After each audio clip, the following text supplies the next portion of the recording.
Atos dos Apóstolos, capítulo 22, a partir do versículo 22, e não se assuste com o texto que nós vamos ler, e até capítulo 23, verso 35. Nós vamos dar um salto hoje aqui na nossa sequência.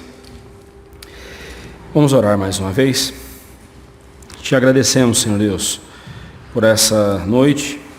Agradecemos ao Senhor pelo dia que tivemos hoje, o trabalho que realizamos. E agora, Pai, quando vamos meditar em Tua Palavra, alimenta, ó Deus, o nosso coração. E pedimos também, Pai, que o Senhor esteja despertando os corações, despertando os irmãos para virem para o estudo bíblico, participarem, ó Deus, do estudo bíblico. E assim crescermos juntos no conhecimento do Senhor. Em nome de Cristo Jesus nós oramos. Amém, Senhor.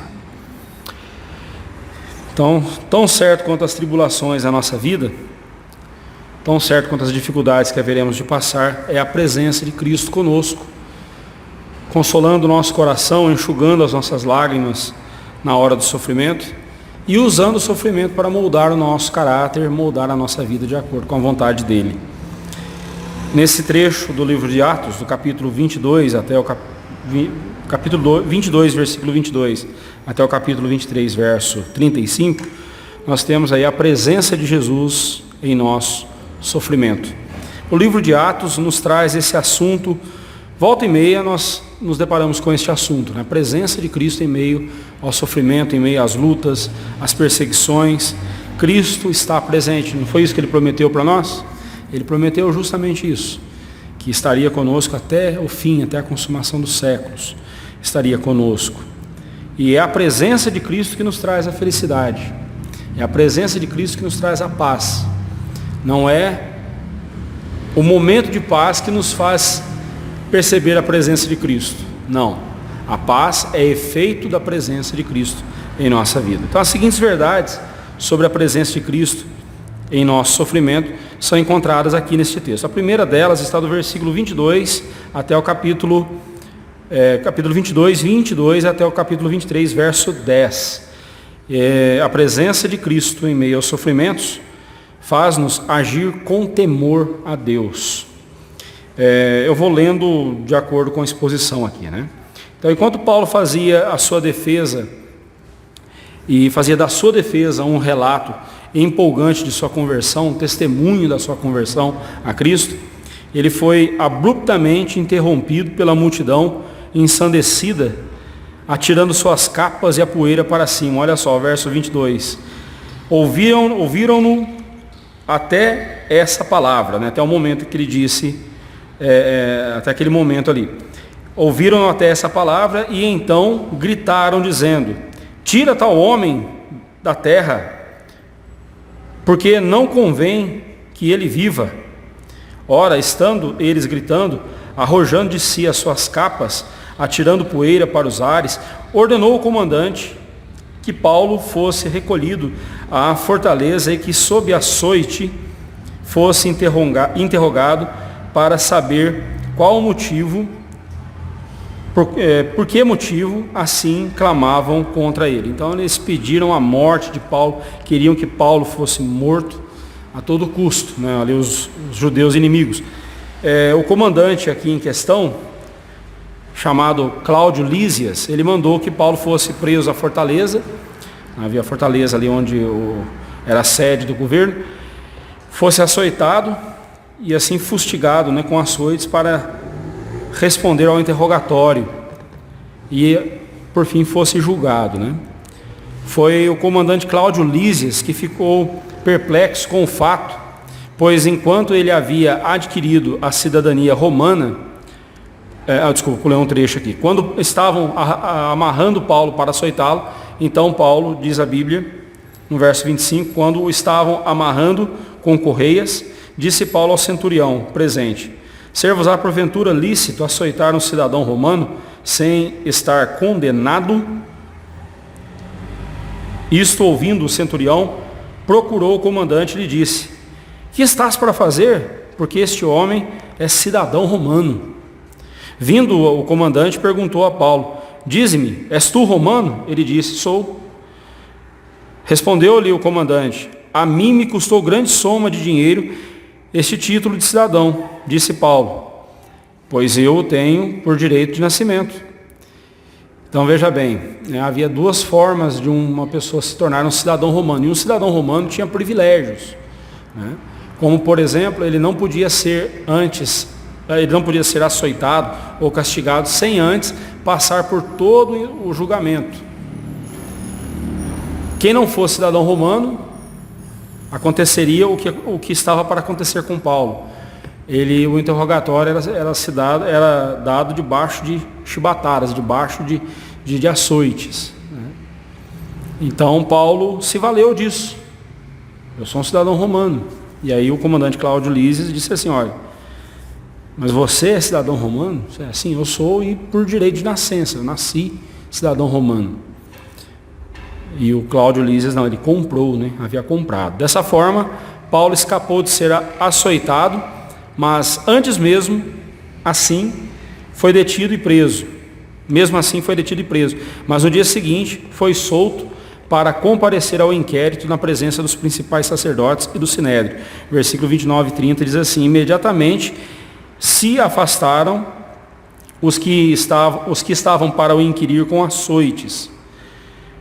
O próprio comandante sentiu-se receoso quando soube que Paulo era romano, porque o mandaram amarrar. No dia seguinte, querendo certificar-se dos motivos por que vinha ele sendo acusado pelos judeus, soltou-o e ordenou que se reunissem os principais sacerdotes e todo o sinédrio, e mandando trazer Paulo, apresentou-o a eles. Fitando Paulo os olhos no sinédrio, disse: varões, irmãos, tenho andado diante de Deus com toda a boa consciência até o dia de hoje. E nesse momento ele foi interrompido pelo sumo sacerdote Ananias, mandou aos que estavam perto dele que lhe batessem na boca. Então lhe disse Paulo: Deus há de ferir-te, parede branqueada, né? Então, certamente aqui Paulo estava tendo em mente aquela acusação que o Senhor Jesus Cristo fez aos fariseus, né? Sepulcros caiados, né? A cal, ela é branca, então parede branqueada, sepulcro caiado, né? Branco. Então eu estava lembrando aqui a acusação do Senhor Jesus lá em Mateus 23, 27 e 28. E nesse momento, então, Paulo foi repreendido por ter injuriado o sacerdote. Ora, os que estavam ao lado disseram: estás injuriando o sumo sacerdote de Deus? Respondeu Paulo: não sabia, irmãos, que ele era sumo sacerdote, porque está escrito: não falarás mal da autoridade do seu povo. Né? Diante dessa, imediatamente, após ser repreendido, né, Paulo, imediatamente ele retratou, mostrando seu temor em descumprir a palavra de Deus. Note que ele cita a palavra de Deus como preceito para a vida dele, né? Não falarás mal da autoridade do povo, né? Uma referência lá de Êxodo 22, versículo 28, que diz exatamente isso, né? Não falarás mal de uma autoridade do teu povo. Então Paulo demonstra esse temor em seu coração, né? Diante dessa situação difícil, não usou de mentiras, e quando lhe faltou domínio próprio por ter injuriado o sacerdote, ele se retratou porque temia desobedecer a palavra de Deus. A presença de Cristo no coração de Paulo fazia com que ele evitasse descumprir a palavra de Deus, e quando, por algum motivo, quebrou o mandamento do Senhor, ele prontamente se retratou. É algo muito importante nós entendermos que assim que tivermos consciência de que cometemos um pecado, imediatamente pedirmos perdão a Deus. Aí alguém diz assim: mas não vai soar falso? Porque não deu tempo nem de se arrepender, né? Não deu tempo nem do coração demonstrar algum arrependimento, nem de ficar triste pelo pecado. Irmãos, pense no pecado como uma bola de fogo. Se eu jogo uma bola de fogo nas suas mãos, você vai ficar tentando segurá-la para não apagar o fogo? Você vai ficar: não pode apagar o fogo, eu vou dar um jeito aqui, né? Você vai se livrar dela o quanto antes. Não brinque com o pecado, não se demore em confessar um pecado que você reconheceu diante de Deus.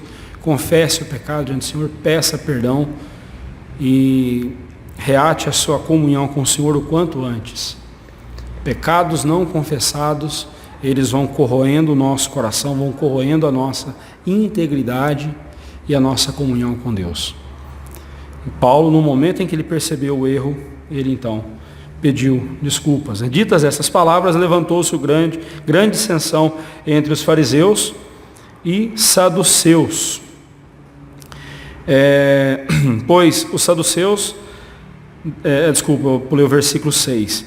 Sabendo Paulo que uma parte do sinédrio se compunha de saduceus e a outra parte de fariseus, exclamou: varões, eu sou fariseu, filho de fariseus. No tocante à esperança e à ressurreição dos mortos, sou julgado. Ditas essas palavras, levantou-se grande dissensão entre os fariseus e saduceus, e a multidão se dividiu, pois os saduceus declaram não haver ressurreição, nem anjo, nem espíritos, ao passo que os fariseus admitem todas as coisas. Houve, pois, grande vozeria, e levantando-se alguns escribas da parte dos fariseus, contendiam, dizendo: não achamos neste homem mal algum, e será que algum espírito ou anjo lhe tenha falado?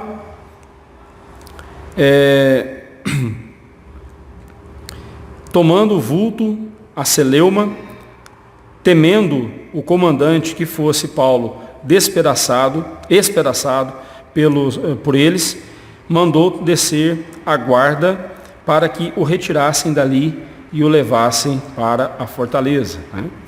Então aí nós vemos Paulo se valendo de mais uma estratégia, diante ali de ser açoitado, uma iminência de ser açoitado, ele apela para o fato de ser cidadão romano. Agora, diante ali daquele grupo, daqueles dois grupos, ele vê dois grupos rivais, os saduceus e os fariseus.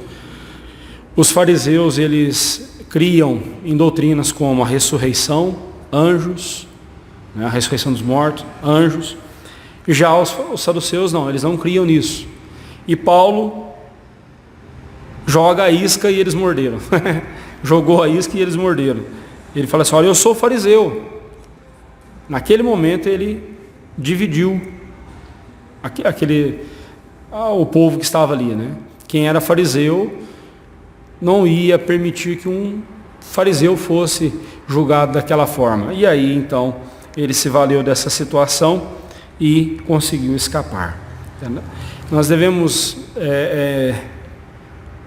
saber usar os recursos que Deus nos dá também, Paulo aqui não foi malicioso, muito pelo contrário, ele estava numa situação e ele usou aquilo a favor dele. Não fez nada de ilícito aqui, não fez nada de pecaminoso, nada de mentiroso, nada de doloso. Ele falou a verdade e isso acabou ali trazendo essa situação em que ele pôde então se livrar, Mas uma lição para nós aqui, é a presença de Cristo no coração dos seus filhos que os impede de pecarem contra Deus.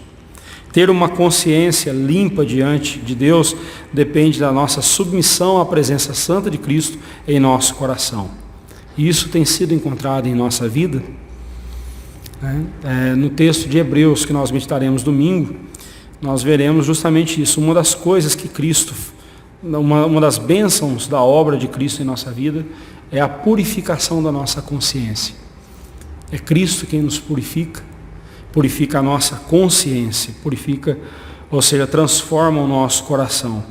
Mas o resultado da presença de Cristo na nossa vida é justamente esse, um dos resultados. É a presença de Cristo que faz com que nós evitemos o pecado. Se nós, toda vez que estivéssemos diante de uma tentação, parássemos e pensássemos no fato de que Cristo está ali conosco, Cristo está presente, Ele habita em nós, e que se eu ceder ao pecado, eu estou expondo Cristo à vergonha, certamente nós evitaríamos pecar. né? Paulo demonstra isso. Bem, em segundo lugar, a presença de Cristo em meio aos nossos sofrimentos também encoraja-nos para não perdermos nosso objetivo.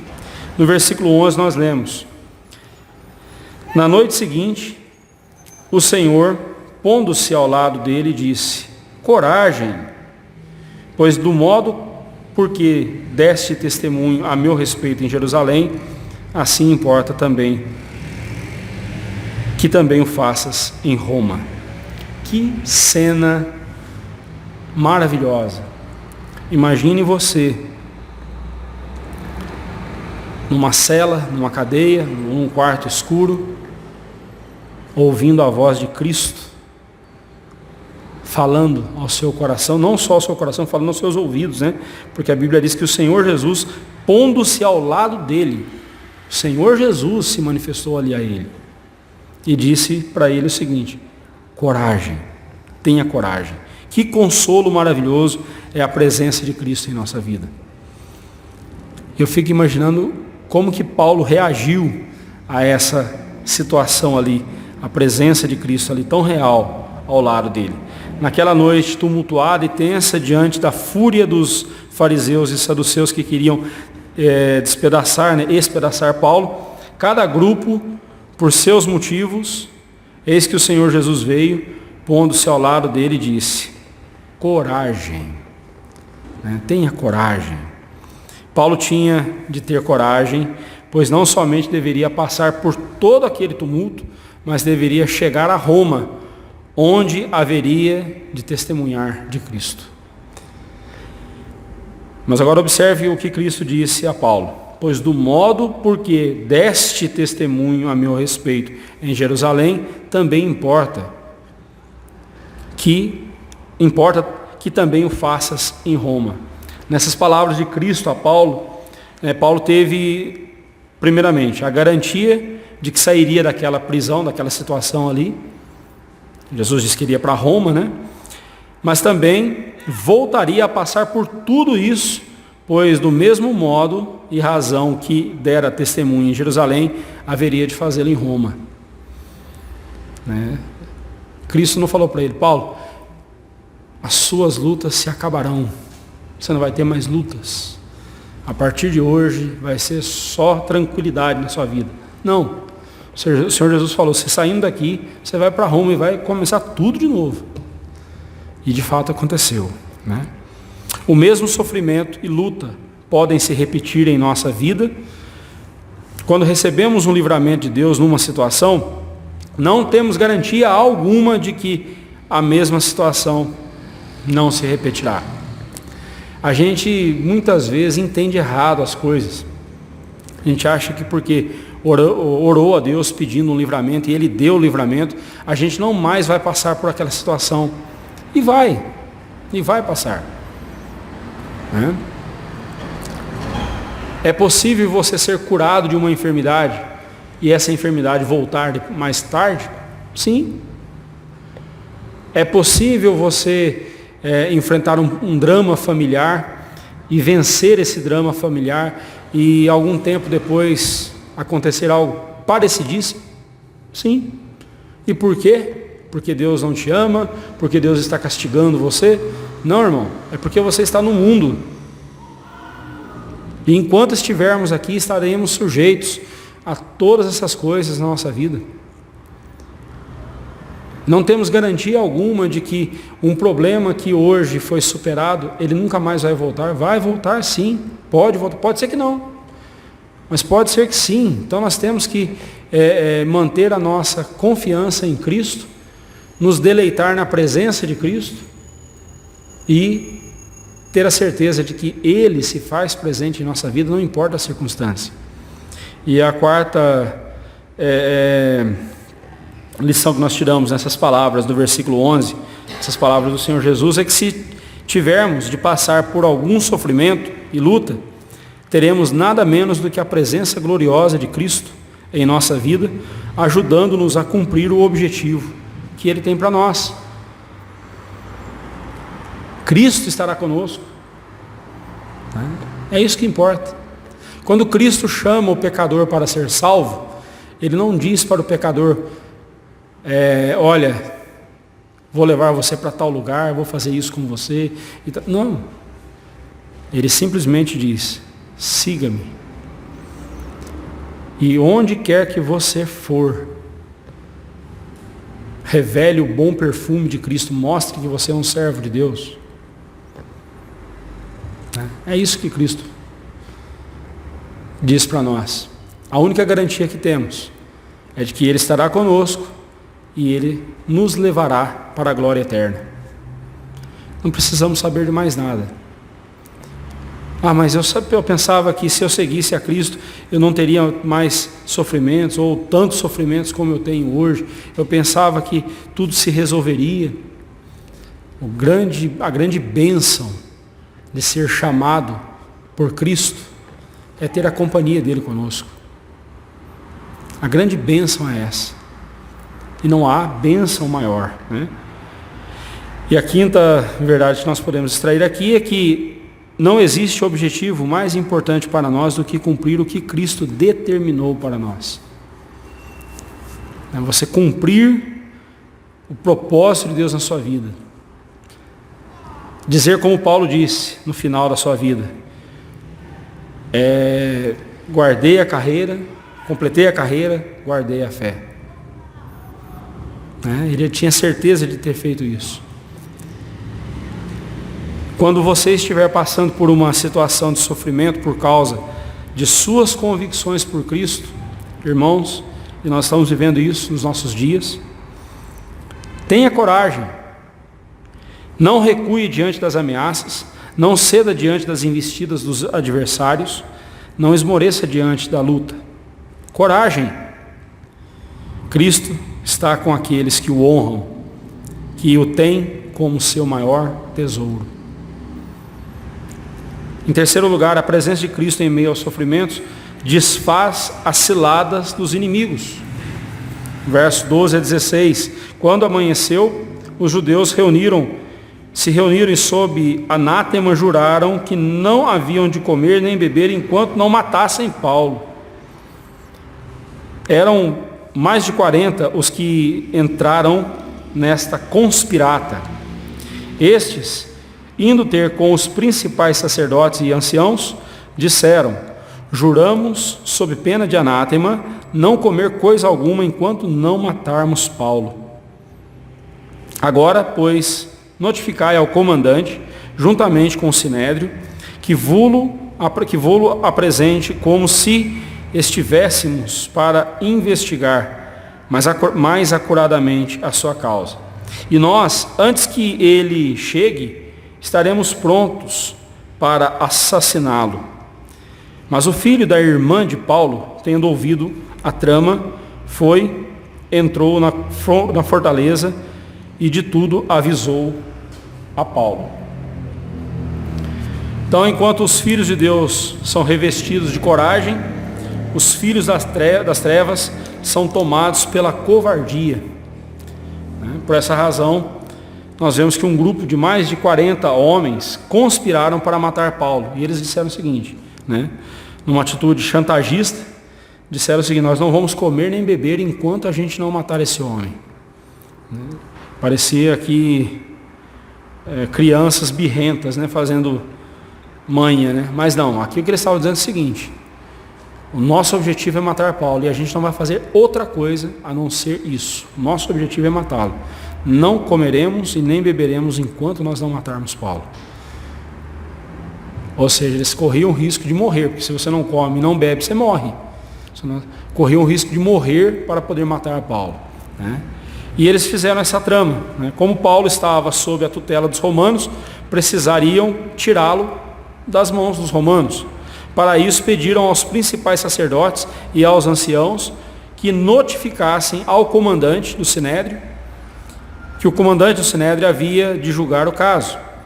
E para tanto, Paulo deveria ser trazido perante eles. Quando estivessem trazendo Paulo, eles avançariam para cima dele e o assassinariam. Mas o fato chegou ao conhecimento do sobrinho de Paulo, o filho da irmã dele, que imediatamente deu um jeito de avisá-lo, e dessa forma Paulo escapou dessa cilada. O Senhor Jesus tinha o desígnio de levar Paulo para Roma, para lá anunciar o Evangelho. Não seria uma conspiração dos judeus que impediria os propósitos de Cristo, e por isso mesmo Cristo desfez a cilada. Precisamos ter essa verdade bem definida em nosso coração. Se alguém tramar contra nós, o Senhor Jesus nos livrará para que o seu propósito se cumpra em nossa vida. Quando Cristo não nos livra de alguma armadilha posta por nossos inimigos, com certeza Ele quer nos ensinar alguma coisa com essa situação. Temos de estar preparados, tanto para sermos libertados dessas ciladas, para cumprirmos o que Cristo determinou para nós, quanto para passarmos por essas situações, sabendo que através delas, Cristo estará trabalhando ainda mais em nosso coração e através de nossas vidas. Cristo pode nos libertar, como fez com Paulo.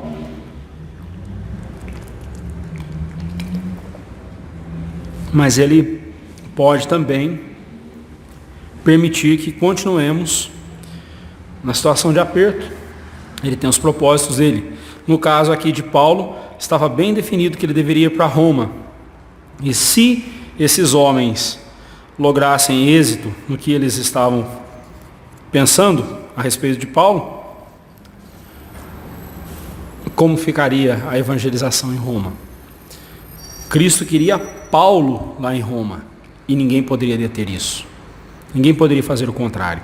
Diante de uma cilada, uma investida do inimigo, Cristo haverá de livrá-lo caso ele tenha outro propósito a se realizar em sua vida. Mas se ele não livrá-lo, saiba que ele está usando tal situação para lapidar ainda mais o seu coração.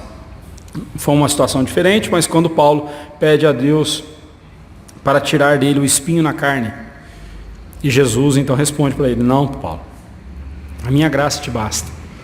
Meu poder aperfeiçoa-se na fraqueza. A minha graça te basta. Então, é importante termos em mente que Cristo, Ele sabe o que está fazendo conosco. Por fim, a presença de Cristo em meio aos nossos sofrimentos move outras pessoas para ajudar-nos. No verso 17 a 35 diz assim: então, este, chamando um dos centuriões, disse: leva este rapaz ao comandante, porque tem alguma coisa a comunicar-lhe. Tomando-o, pois, levou-o ao comandante, dizendo: o preso, Paulo, chamando-me, pediu-me que trouxesse à tua presença este rapaz, pois tem algo a dizer-te. Tomou-o pela mão o comandante e, pondo-se à parte, perguntou-lhe: que tens a comunicar-me? Respondeu ele: os judeus decidiram rogar-te que amanhã apresentes Paulo ao sinédrio, como se houvesse de inquirir mais acuradamente a seu respeito. Tu, pois, não te deixes persuadir, porque mais de 40 dentre eles estão pactuados entre si sob anátema de não comerem nem beberem enquanto não o matarem. E agora estão prontos, esperando a tua promessa. Então o comandante despediu o rapaz, recomendando-lhe que a ninguém dissesse ter-lhe trazido estas informações.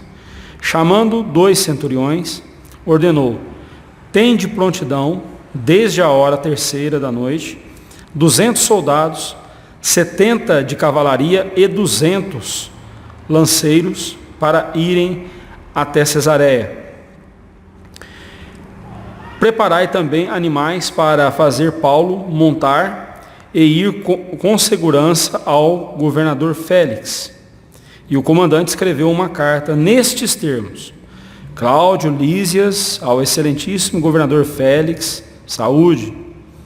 Este homem foi preso pelos judeus e estava prestes a ser morto por eles, quando eu, sobrevindo com a guarda, o livrei por saber que ele era romano.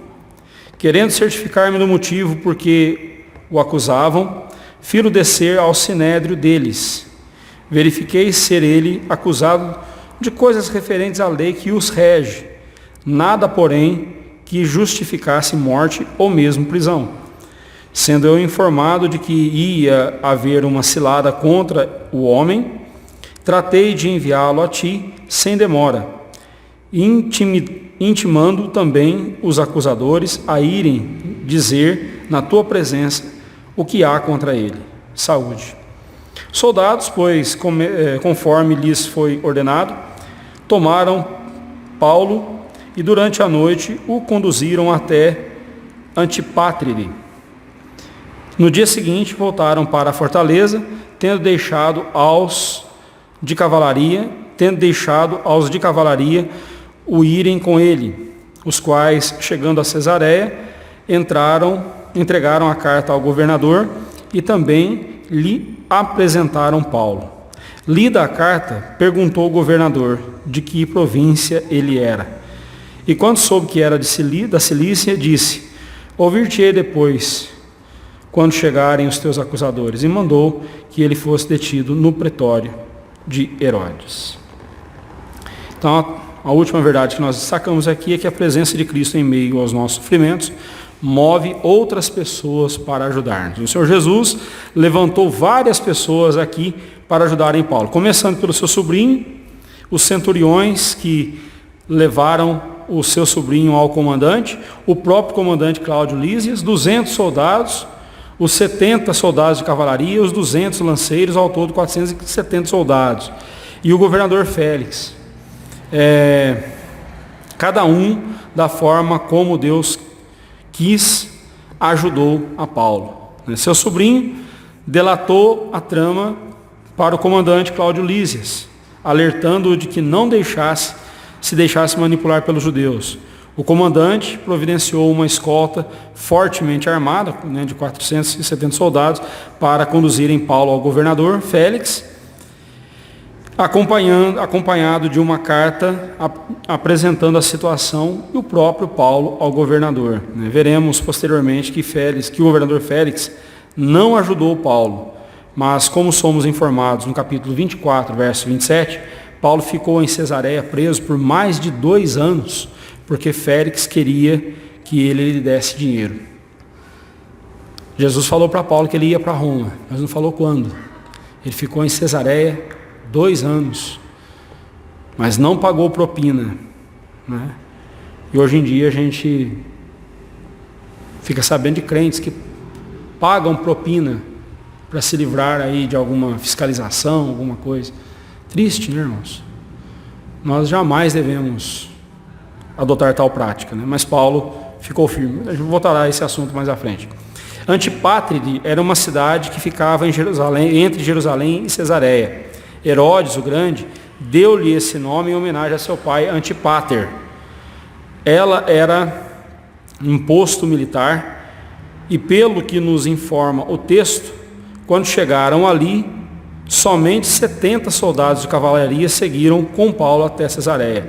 Quando Félix tomou a carta e a leu, decidiu instaurar o tribunal posteriormente, quando viessem os acusadores de Paulo, detendo-o até então no pretório, no palácio de Herodes.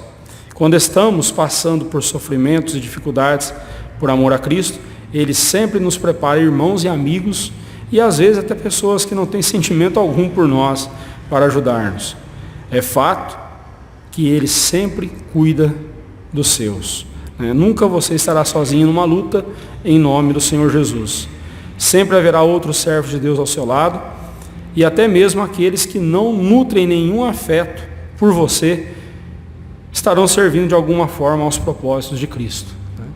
Então nós devemos sempre lembrar disso. Cristo cuida de nós e Ele usa as pessoas nesse sentido, assim como Ele fez com Paulo. Paulo teve várias pessoas ali que o ajudaram, outros, no caso de Félix, por exemplo, só pelo fato de prender Paulo e tirá-lo do acesso, tirar Paulo do alcance dos seus acusadores, já foi um livramento, ainda que ele tenha ficado 2 anos preso, esperando para ser julgado. Mas o que importa é saber que Deus sempre estará usando pessoas. E aqui eu quero chamar a sua atenção para um fato que acontece com muita frequência em nossa vida. Você já teve a experiência de que,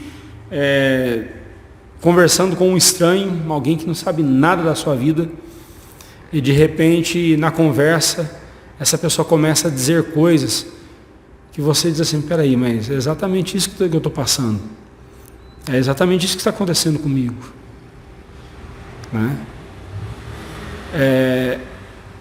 Eu não tenho dúvidas, irmãos, que ali estamos diante de alguém que Deus está usando, né, como um instrumento para nos corrigir. Não tenho dúvida alguma disso. Não tenho dúvida alguma que Deus pode até usar um ímpio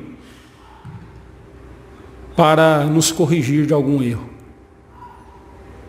A gente acha que Deus usará somente os servos dele. É claro, os servos dele, ele usará com clareza. Nós não teremos, né, dúvidas.